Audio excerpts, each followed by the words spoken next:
एक गांव में एक बुढ़िया रहती थी। इसका एक कामचोर बेटा था। शेखी बघारने में बहुत माहिर था।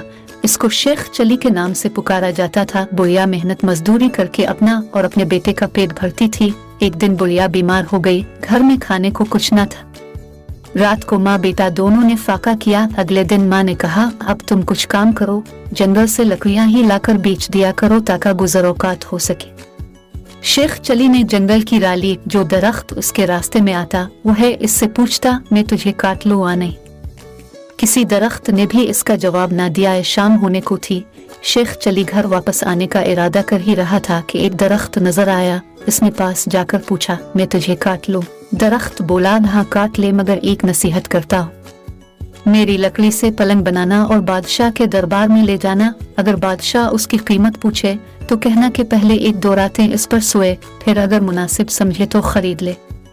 शेख चली ने दरख्त की हिदायत के मुताबिक इससे लकड़ियां काट कर पलंग तैयार किया और बादशाह के दरबार में पहुंचा। बादशाह ने कीमत पूछी तो शेख चली ने कहा, पहले आप इसको एक दो रात इस्तेमाल करें। अगर इसमें कोई खूबी पाए तो इनाम के तौर पर जो दिल चाहे दे दे। बादशाह हैरान हो अलिफ और शेख चली के कहने पर नौकरों को हुक्म दिया कि आज यही पलंग मेरे कमरे में बिछाया जाए।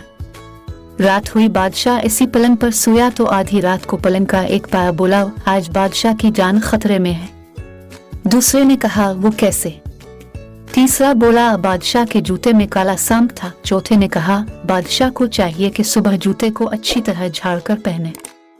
सुबह वाकई ऐसा ही हुआ। बादशाह के जूते में सांप था। जूते झाड़ने की उससे सांप निकलकर भाग गया। इस तरह बादशाह की जान महफूज रही। दूसरी रात जब बादशाह सोया तो फिर पायों ने बातें शुरू की। एक बोला कि तुम पलंग को संभाले रखो, मैं कुछ खबरें जमा कर लूं। तीनों पायों ने पलंग को थामे रखा। चौथा वापस आया तो इसने खबर सुनाई कि बादशाह का वजीर साजिश करके बादशाह को खत्म करने के बारे में सोच रहा है। फिर दूसरा पाया गया और खबर लाया कि बादशाह की बीवी वजीर से मिलकर बादशाह को जहर देना चाहती है। तीसरे पाए ने तजवीज पेश की कि बादशाह को चाहिए कि वजीर को मरो दे। चौथा पाया गया और ये खबर लाया कि बादशाह को जो दूध सुबह पीने को दिया जाएगा इसमें जहर होगा।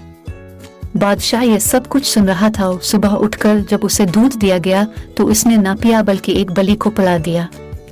बलि इसे पीते ही मर गई। इससे बादशाह को पता चल गया कि इसका वजीर और बीवी दोनों मिलकर उसकी जिंदगी खत्म करना चाहते हैं। बादशाह ने वजीर को बरतरफ कर दिया और मलिका को महल से रुखसत कर दिया। बादशाह ने शेख चली को बुलाया और बहुत इनाम दिया। बादशाह के दरबार में उसकी इज्जत होने लगी और दोनों माँ बेटा बड़े आराम की जिंदगी बसर करने लग।